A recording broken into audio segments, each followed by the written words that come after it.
Muy buenas tardes, ¿cómo están? Ya estamos llegando de a poco a una de las últimas clases, ¿sí? O sea, si sacamos la cuenta no queda nada para que se termine el cursado, porque es hasta el 8 de julio, ¿sí? Que es el día, obviamente, donde se presentan todas las notas, se pasa todo. Así que, obviamente, todo tiene que estar presentado hasta ese momento. Tiene que estar todo como corresponde. Y bueno, nada, eso es lo que tenía para decir. Por otro lado, yo he mandado un trabajo práctico, ¿sí? Que es el último trabajo que lleva nota. Después voy a mandar, obviamente, algunos más, que son más que nada como lo de repaso, pero es el último que llevaría nota. Si lo han podido ver, no sé si se han podido meter, pero el trabajo tiene la forma de un texto, o sea, en realidad es un pequeño texto para que ustedes extraigan las oraciones.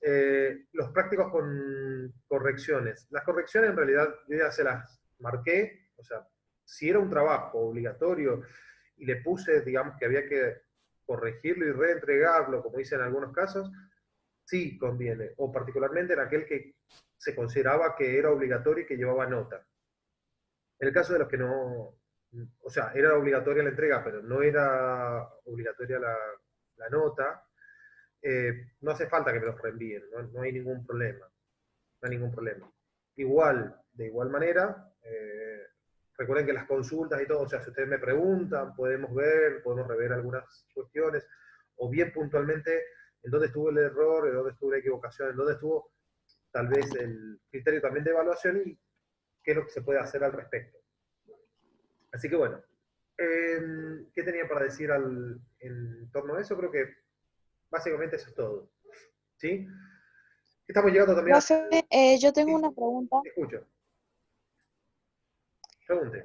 La forma de evaluación, cuando usted va a tomar aparte una evaluación escrita, cuando o no. Sí, es que en realidad para esos, por eso son los prácticos obligatorios, esos que yo considero prácticos obligatorios, yo en realidad los tomo en cuenta como parciales, no como solamente prácticos.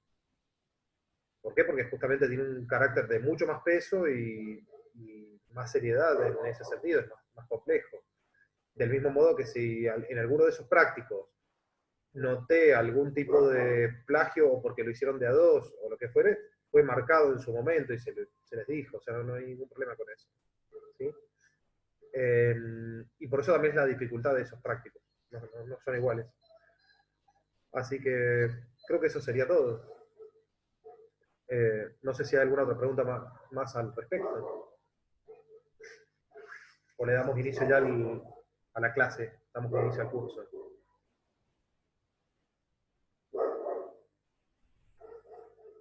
¿No hay más? Bueno. Bueno, cualquier pregunta igual, a medida que se va hablando me pueden manifestar, no hay ningún problema. Bien, a ver, vamos a pasar a compartir la pantalla. Vamos a empezar por el principio. La clase de hoy la quería dedicar íntegramente a lo que eran las frases verbales o locuciones verbales. Para eso, obviamente, he tomado de las tres bibliografías propuestas, estas bibliografías importantes, y el documento que se les envió, que en realidad es el resumen de una de ellas, o la síntesis en forma de un cuadro, casi un cuadro sinóptico, no es un cuadro, pero podría haberlo hecho en forma de cuadro sinóptico, eh, que tiene, digamos, la cuestión de o la temática de, voy a encenderlo así se ve un poco mejor, la temática de las frases verbales. Ahora bien, no sé si ustedes han podido ver en inglés, no sé si saben en inglés algún tipo de frase verbal, no sé cómo les va con eso, si las saben reconocer, las manejan. ¿Qué tipo de frase verbales en inglés manejan? A ver, ¿alguien?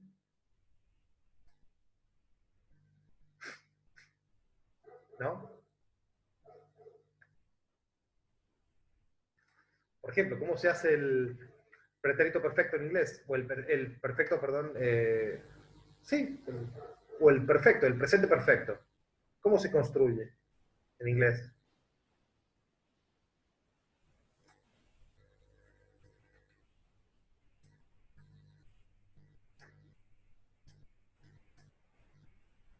Hago la prueba de audio cada tanto por las dudas, no vaya a ser que estén hablando y no se escuche.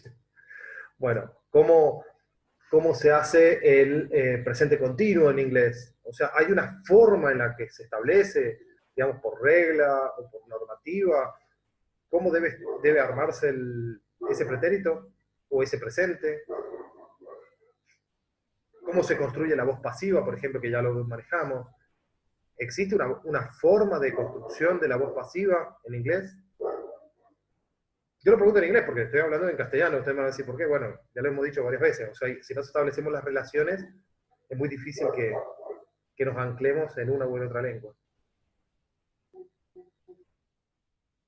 Entonces, en castellano, ¿cómo se construye la voz pasiva en castellano? O sea, ¿qué se acuerdan? ¿Qué pueden decir?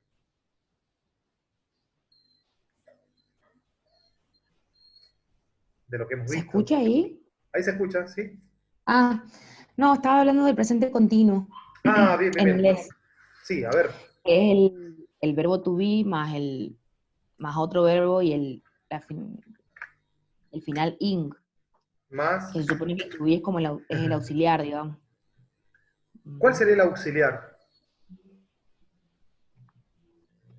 Claro, el verbo to be. Claro, Are. exactamente, ese es el que se considera auxiliar. ¿Por qué se Ujú. considera auxiliar? ¿Qué quiere decir auxiliar? ¿De dónde vendrá? Mm. ¿Qué cosa auxilia? Al otro verbo. Claro, en realidad es así, es justamente claro, porque es como una ayuda. Lo que pasa, perdón que haga estas Claro, preguntas. eso iba a decir Lo que como una pasa, ayuda, pero no sabía si era. claro, lo que pasa es que a veces uno Como que le tiene da una mano. tiene los conceptos, tiene la terminología, pero por algo tiene una denominación esa Sí, terminología, o sea, por algo la sí, referenciamos sí. de una u otra manera. Entonces, es como si en cierto sentido, al pasarse a voz pasiva, se ha perdido cierta característica gramatical o cierta información en ese Ujú. verbo, y entonces el otro verbo, esta otra Ah, partícula que va a claro, ser el verbo ser, va a casi como a correr en su ayuda y lo va a claro. completar, ¿sí? Ajá. Para que pueda ser Bien. entendido más un participio, no sé si será participio, más término, no sé cómo No, es un decir, verbo más el el ing, la finalización ing, ing. Ujú, exactamente. eso viene. Esto sería un sufijo, entonces lo vamos a poner así, Ujú, más ing, eso, ¿sí? claro. Entonces, a ver, ¿qué pasa? En esta segunda parte es donde está la carga semántica, o sea, el significado, digamos, la parte que se Claro. lleva esa palabra o ese término o esa partícula, es la de la carga semántica. Mientras que en esa primera parte, que es la del verbo to be, es la que va a aportar las categorías sintácticas, perdón, y morfológicas, Sí. mejor dicho. ¿Bien? Como la de el tiempo, principalmente. Y el número, obviamente, que ya lo, pero el Sí. tiempo, perdón, el tiempo, que ya lo mencionamos, que es similar a lo que sucede en castellano. Bien, esta estructura es similar a la que aparece en castellano. Ahora bien, a nadie se le ocurriría dividir, a la hora de analizar sintácticamente, a nadie se le ocurriría dividir esa construcción, ¿o sí? Sí. No. ¿Por qué no se puede dividir? ¿Qué es lo Claro. que constituyen? ¿Cómo se llama este tipo de construcción? Bueno, este tipo de construcción, ustedes lo pueden buscar, esto está en la RAE, ¿sí? Como pueden ver, esto está sacado de la RAE, del manual Ujú. para la academia, y como pueden ver, son las locuciones o grupos de palabras lexicalizados. ¿Sí? Ahí lo tienen, tendría que haber buscado otro color tal vez, para que sea más clarito y se vea un poco mejor. Entonces, locuciones o grupos lexicalizados. ¿Sí? Cuando vimos los grupos sintácticos, vimos que había grupos sintácticos de muchos tipos. Estaban los grupos nominales, los grupos adjetivales, los grupos adverbiales, etcétera, etcétera. Pero ahora bien, ¿qué pasa con estos que tienen de por medio los verbos? Bueno, son justamente los grupos, son obviamente un tipo de grupo verbal, pero además se consideran locuciones. O sea, existen locuciones de muchos tipos. Por ejemplo, existen locuciones de tipo nominal, de tipo adjetival, de tipo adverbial, Sí, pero preposicional también. preposicional exactamente, Ujú. que son frases que no podemos, incluso condicionales, perdón, hay muchísimas más, hay muchos tipos de Ah, estructura. Por ujú. ejemplo, siempre y cuando, fíjense ese tipo de Mm, estructura, siempre y cuando haga tal cosa, tal otra. Esa es una condición, ¿o no? Siempre y cuando tenga dinero, claro. es tal cosa. ¿Se entiende? Eso es una construcción o eso es una locución que no voy a poder dividir, no voy a poder seguir particionando en estructuras más pequeñas a nivel sintáctico. Sí lo podré hacer a nivel fonológico o a nivel morfológico o a nivel semántico, pero a nivel sintáctico, no.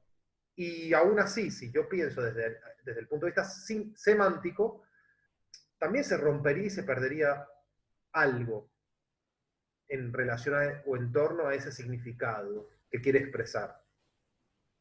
Lo mismo que sucede con locuciones nominales como las que ya la mencioné en algún momento, como mesa redonda, por ejemplo. ¿Se acuerdan de ese ejemplo? La mesa redonda. Sí, sí. No sé si han podido ver algunas de las conferencias que yo mandé ahí, que estaban de lingüística, que son bastante interesantes. Eh, pero lo que se constituye es una mesa redonda, a pesar que no hay ninguna mesa para empezar. Porque por ejemplo, en una de las conferencias de ayer, era una investigadora azucena de España, María Gómez de España también, pero de la zona de Vizcaya, o sea que estaba en el País Vascuense, en el Euskadi, o en Euskal Herria, perdón. Después estaba un alemán que estaba en Berlín, y ¿quién más estaba? Una francesa que trabaja en Madrid. Y están conectados e intercomunicados por una teleconferencia, por vía cibernética, y sin embargo no había ninguna mesa. Pero Mm, el tipo de estructura de esa charla, de esa teleconferencia, se la considera una mesa redonda. Entonces, ahí tenemos una locución que es de tipo nominal, o sea, una mesa redonda es una sola cosa, da una sola idea. O, no sé, tendría que pensar, pero hay muchísimas de este tipo de locuciones, ¿no? ujú. Ahora bien, a nivel verbal, acá aparece, por ejemplo, alguna otra, ya que mencioné alguna nominal, como por ejemplo una locución nominal, como ojo de buey. ¿Bien? Ujú. ¿Qué es el ojo de buey? Mm, Bueno, generalmente no importa, no lo podemos saber porque nosotros somos gente del desierto y de la montaña. El ojo de buey se le llama a las pequeñas claraboyas o ventanitas que llevan los barcos, redonditas, ¿no? ajá, sí. Y, bueno, una locución verbal acá menciona tomar el pelo, Mm. ¿sí? O sea, yo sé que si yo comento y digo que me tomaron el pelo, o que me mojaron la oreja, por ejemplo, ese de mojar la oreja que también tendría que ver con una cuestión generacional, ¿no? Porque eh, yo creo que un adolescente no diría me mojaron la oreja, tal vez diría, ni yo siquiera cuando era adolescente lo decía, mi viejo lo decía. Eh, me dejaron de cara, diría tal vez algún joven, Ah, algún sí. adolescente, ¿no? Uy, lo dejaron de cara, ¿no? Recuerdo un caso particular O de garpe, ¿Cómo? me dejaron de garpe, se Ah, Me dice. sí, dejaron garpando. claro, me dejaron garpando, sí. O la dejaron pagando, sí, también, Sí. también. Eh, recuerdo un caso particular con ese enunciado de dejar de cara con un alumno que le hace una burla, o sea, le hacen una burla a un compañero, y él se levanta y dice, uy, lo dejaron de cara. Entonces le digo, ¿de cara a qué? Y me dice, de cara al sol. Ah, bueno, y le digo, entonces, si lo dejaron de cara al sol, ¿qué significa? Porque justamente estamos viendo los sinónimos y él obviamente no estaba prestándole atención a la clase. Entonces, todos los alumnos comienzan a prestar atención, las alumnas comienzan a prestar atención, porque él dice, bueno, lo dejaron de cara al sol. Y le digo, ¿qué es lo que es dejar de cara al sol? Decímelo de otra manera. Y me dice que lo dejaron de cara. Entonces, no encontraba otra manera de poder expresar eh, esa carga Claro. semiótico, semántico, pragmática, y entonces era la única forma en la que lo podía expresar, y no podía entender lo de los sinónimos. Sin embargo, no digo como quizás algún viejo lingüista como Pedro Luis Barcia, por ejemplo, que él decía que hasta hace poco, y lo sigue manteniendo, que los adolescentes no tienen vocabulario, que han perdido vocabulario, que tienen muy poco léxico en su haber. Yo creo que en realidad tienen muchas palabras, lo que pasa que son diferentes a los códigos que manejamos nosotros o que puede manejar otra persona. No quiere decir que sean ni menos, ni de menos valor, ni despreciables, ni erróneos, sino que son formas lingüísticas interesantes para prestarle atención y observar. Entonces, obviamente era muy interesante ese fenómeno cuando él plantea lo de dejar de cara, porque dejar de cara al sol me acordaba inmediatamente de una poesía de José Martí, que él dice que yo quiero morir como un hombre bueno, yo quiero morir de cara al sol. ¿Sí? Yo he de morir de cara al sol. No me entierren en el oscuro a morir como un traidor. Entonces, cuando da esa idea, ¿no?, de estar muerto, justamente, mirando al sol, es como que lo dejaron muerto. Y el chico, aunque no tenía ese conocimiento, no podía expresar de otra manera todo ese sentimiento que estaba con esa idea del asombro, porque no era lo mismo para él tal vez que le dijeran que lo dejaron anonadado, o que lo asombraron, o que lo maravillaron, o que lo dejaron sin palabras. Directamente era dejar de cara al sol, dejar muerto. ¿Bien? Pero no, aunque no lo pudiera expresar con esas palabras, era muy interesante ese fenómeno. Pero bueno, sigamos con esto. Estamos hablando de las locuciones, y particularmente las locuciones verbales, ¿no? Dejar plantado, tomar el pelo, pero hay otras más, ¿bien? Y hay diferentes grados de lexicalización, por así decir. Vamos a pasar a otra bibliografía. Ustedes pueden recurrir ya sea a la RAE, ya puede ser también, acá no sé si alcanzan a verlo, pero este es de Tulio. ¿Sí? A ver, voy a poner un poquito. Y acá también aparece, si ponen control B, va a aparecer y colocan. O sea, control más B para poder acceder a la búsqueda, y entonces pueden buscar frase verbal y le va a aparecer en diferentes. Lo que pasa que en el caso de DTool está dispuesto a lo largo de varias partes del documento. ¿Sí?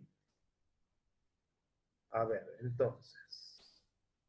No sé si están viendo la pantalla de DTool, creo que no. Ahora lo voy a poner. Ahora sí. ¿Se ve? Ahora Sí, ahí sí. se ve. Bien. Entonces, en el caso de Ángela Di Tulio, como bien comenté, o sea, esto sería Di Tulio, lo voy a colocar así para que vayan sabiendo de dónde se saca.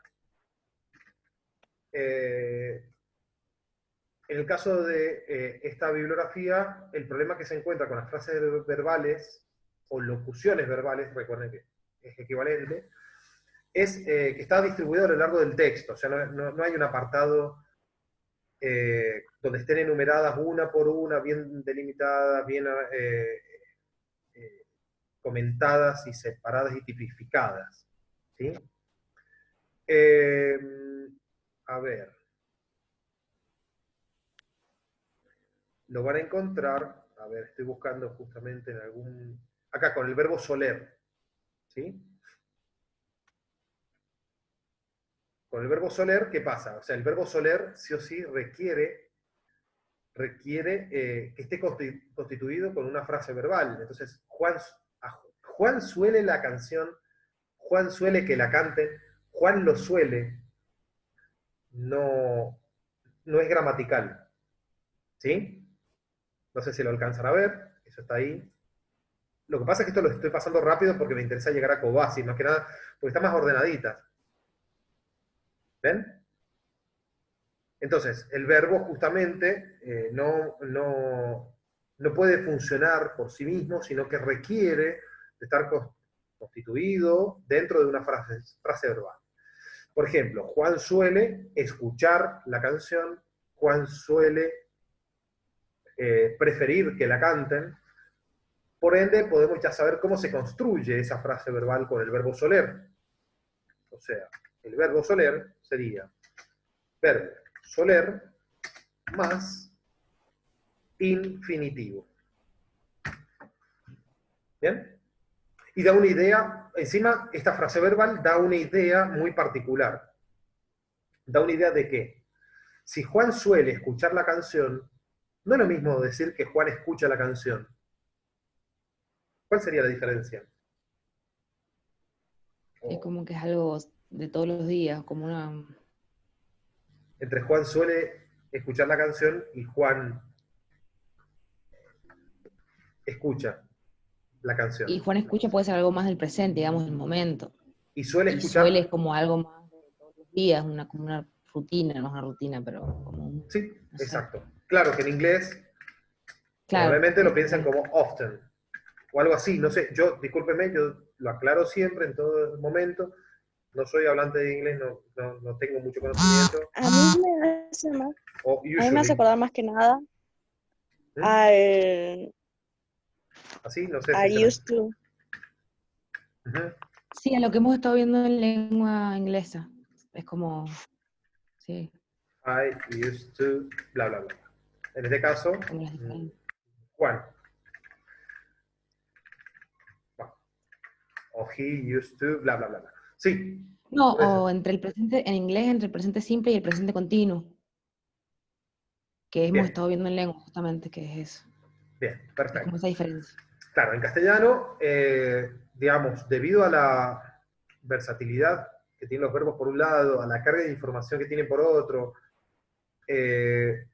se construye con las mismas formas verbales, ¿sí? Porque fíjense que en inglés no es exactamente la misma construcción, o sea, por más que yo busque esa estructura, ¿no? I used to o usually, bla, bla, bla, no es lo mismo, no se construye de la misma manera que en castellano, ¿sí?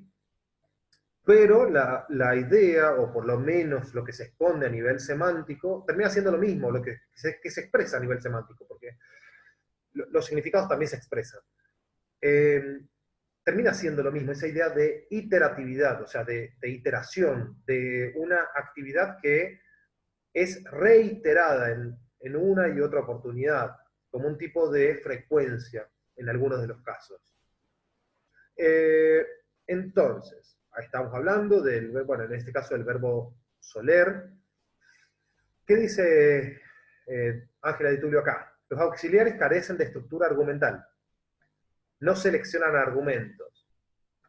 ¿Qué son los argumentos? Bueno, tiene que ver con las referencias a nivel nominal, ¿sí? Por ejemplo, en el caso de recién, Juan era el argumento.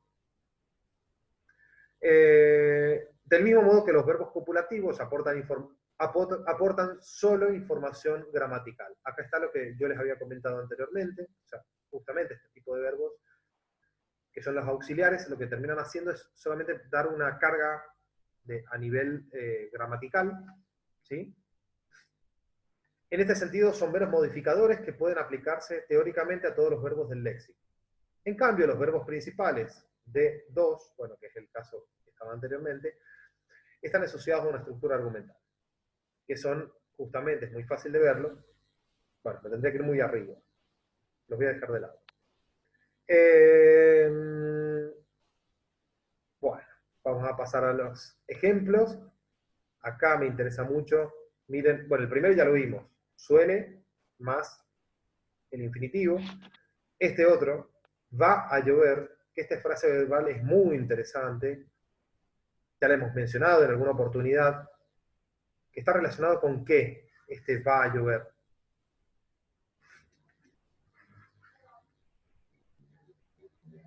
¿Con qué? ¿Qué es lo que sería? ¿Qué está expresando?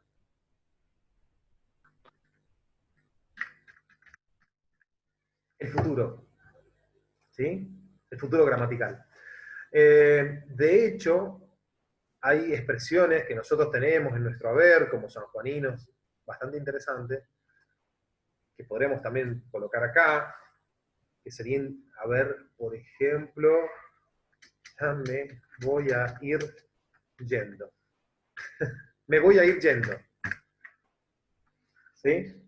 Que no es lo mismo a decir, voy yendo. ¿Sí? Fíjense que son expresiones que tienen casi una redundancia, o que desde el punto de vista gramatical presentan una redundancia. O ya, vamos a cambiarlo, ya te estarías... esa la podría poner aparte. A ver.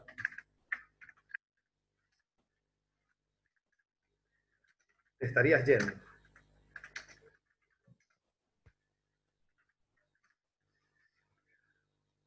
Bueno, a ver, si bien no en todos los casos constituyen frases verbales, ¿no? Porque estarías yendo, habría que analizarla bien para ver si es verdaderamente una frase verbal. En este otro caso, me voy a ir yendo o voy yendo, son frases verbales que parece, en una simple apariencia, digamos, desde una mirada muy superficial, un lingüista más asociado, más relacionado con la zona peninsular, con España, no sé, con otra región de habla, considere que están mal dichas, que sean erróneas, que sean redundantes, que sean tautonímicas, etcétera, etcétera, etcétera. Que sea un pleonasmo, bla, bla, bla.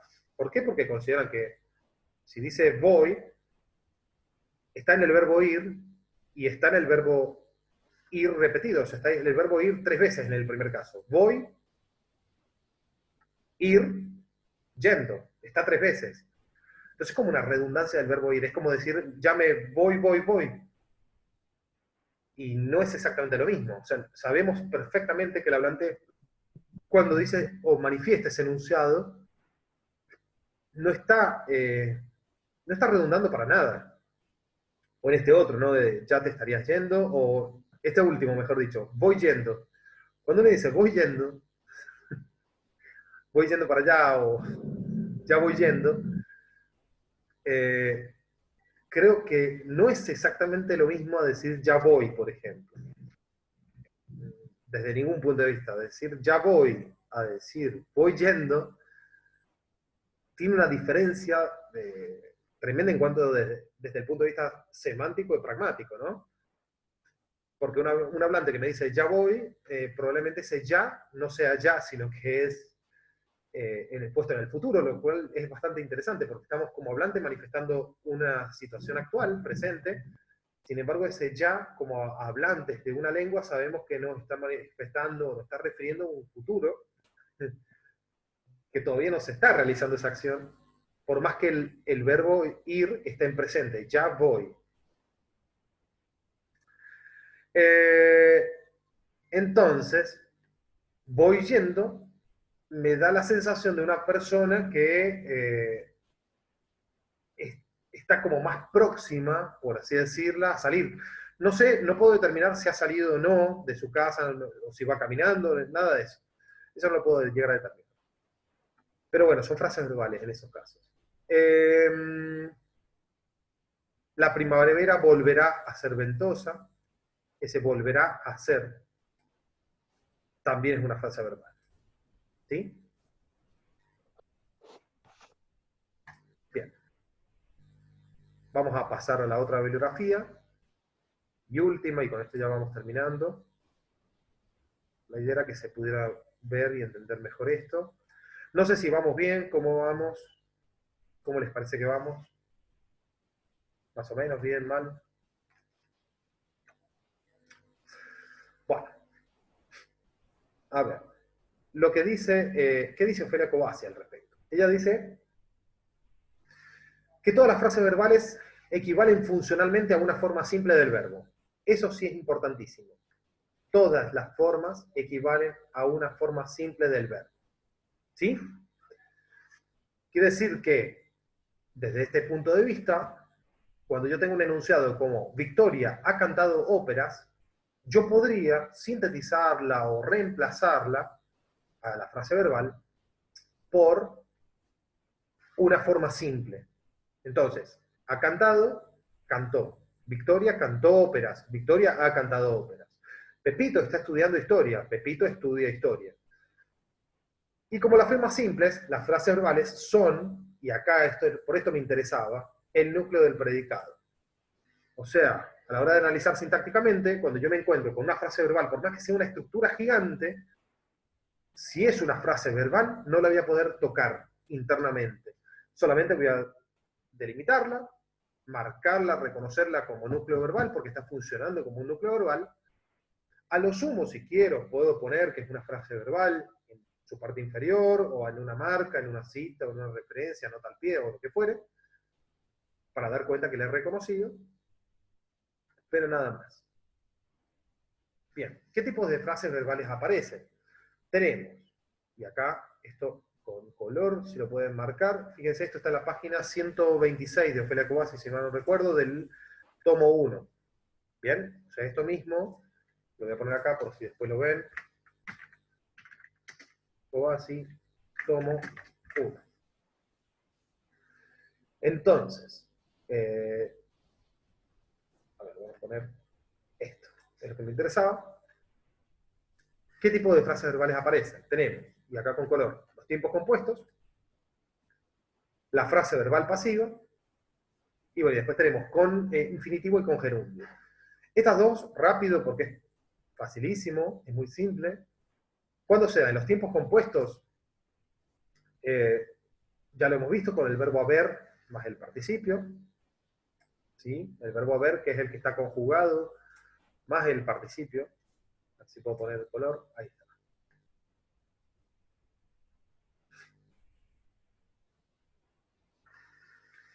¿Y qué dice? Estas frases verbales tienen como núcleo el verbo haber en su empleo personal.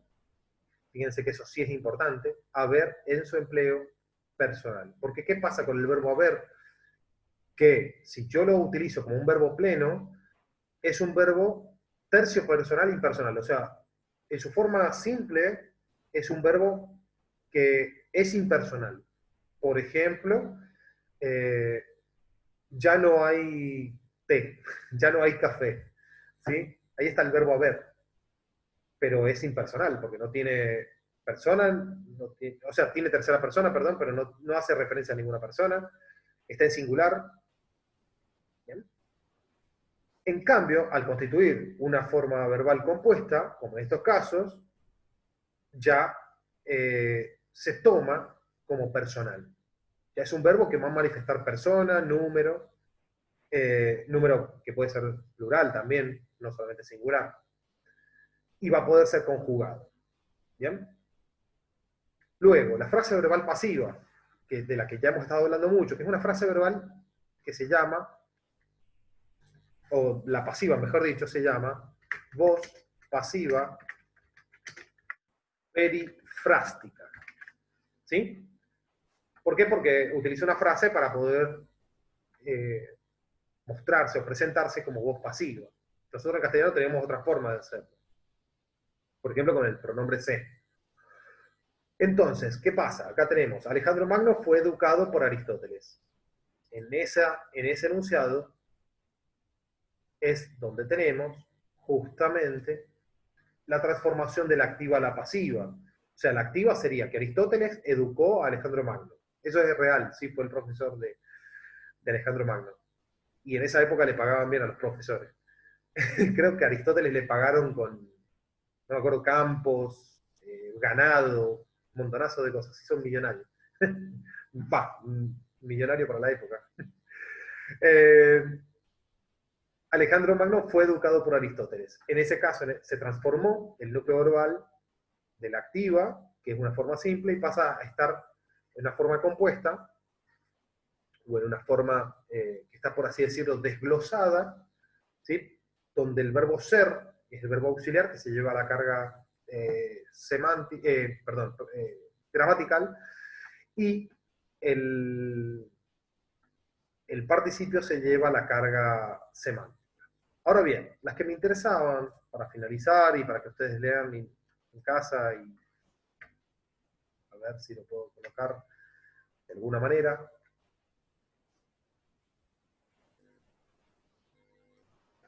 Bueno, resulta que quería poner eso, a ver, para que no me tape tanto la pantalla. Ahí está.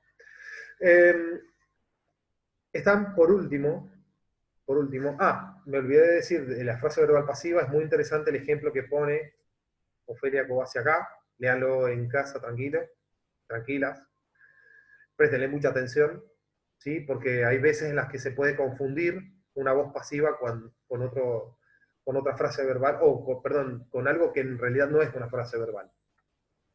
Bueno, la frase verbal es con infinitivo o gerundio, ¿sí? O sea, yo tengo frases con verboides, infinitivos o gerundios. Y miren todas las que aparecen. O sea, yo acá puedo tener, por ejemplo, su salud iba mejorando, el muchacho iba silbando, debe volver. ¿Qué pasa con ese debe volver? ¿A qué suena?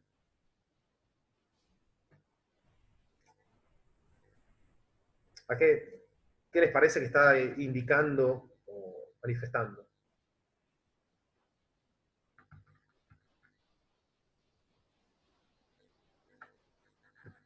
Bueno, en ese caso estaría el verbo deber, es lo que en italiano, si tienen manejo de italiano lo podrán notar, está en relación con el tener que. ¿Sí? De hecho, en castellano también tenemos esa frase verbal con tener que. Yo tengo que salir, yo debo salir. ¿Sí? Es la noción de una obligatoriedad. ¿Bien? Piensen en el inglés en el caso del uso del verbo have o to have. O sea, por ejemplo, si uno dijera, no sé si está bien, pero si uno dijera algo así como I have to dinner o I have to take a breakfast, o sea, tengo que almorzar, tengo que, ¿no? Con una noción de obligatoriedad, ¿no? Y hay una frase verbal ahí, sin lugar a dudas. Bueno, entonces, con infinitivo, y para ir terminando, ¿qué tengo? Con infinitivo tengo todas estas, que me interesa que las marquen en casa, las lean tranquilos, busquen ejemplos. Tenemos la incoativa, que es cuando se inicia una acción, la reiterativa, que ya la hemos estado mencionando, la terminativa, que es cuando se concluye una acción, por ejemplo, terminó de leer. Bien, fíjense cómo se construye. Terminó más una preposición de más el infinitivo. Terminó de cenar, terminó de almorzar, terminó de vestirse, terminó de tal cosa. De propósito o inminencia, o sea, cuando algo va a pasar sí o sí. La hipotética, la obligativa, la de posibilidad o de permiso, la de posibilidad, fíjense que es muy interesante, de hábito o frecuencia. Todas esas son de infinitivo. Y